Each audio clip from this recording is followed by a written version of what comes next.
Hello guys, আজ আমি করতে চলেছি কুল মাখা। দেখো আমি কত কুলগুলো ফার্স্টে ধুয়ে নিয়েছি, ধুয়ে বাটির মধ্যে নিয়ে নিচ্ছি। তো কুলগুলো একটু পাকা পাকা, কারণ আমি পাকা কুল খেতে একটু ভালোবাসি। তো প্লিজ কেউ কিছু খারাপ কমেন্ট করো না। কারা কারা কুল মাখা খেতে ভালোবাসো তারা ঝটপট আমার কমেন্ট বক্সে কমেন্ট করে নিও। দেখো আমি এরপর দিচ্ছি ধনেপাতা, কাঁচা লঙ্কার পেস্ট। এরপর কাঁচা লঙ্কা পেস্টগুলো দেওয়ার পর এরপর আমি দেবো বিট লবণ, কারণ বিট লবণ ছাড়া তো কোনো মাখাই সম্পূর্ণ হয় না আমার মনে হয়। তা অল্প দিয়ে দিলাম বিট লবণ।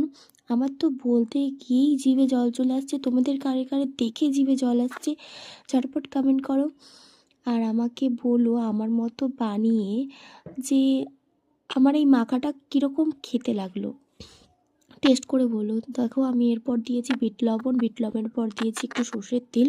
এরপর ফাটিয়ে ফাটিয়ে ভালো করে একটু মেখে নেব, যার ফলে ফাটালে ওই বিট লবণ, ধনেপাতা, কাঁচা লঙ্কার পেস্টটা ভালো করে ঢোকে, সব কিছু মিক্সড হয় ভালোভাবে।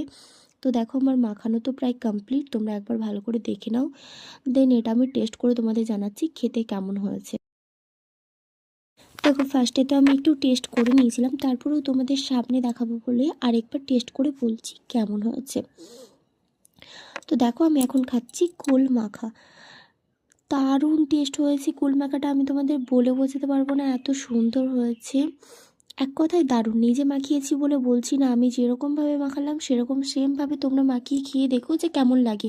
এর মধ্যে একটু কাসুন্দি দিলে ভালো হতো, আমার কাছে কাসুন্দিটা ছিল না, তাই কারণে আমি দিতে পারিনি। তো সবাই ভালো থেকো, সুস্থ থেকো, ঝটপট কমেন্ট করে বলো কার কার জিভে জল এসছে আমার কুল মাখা দেখে।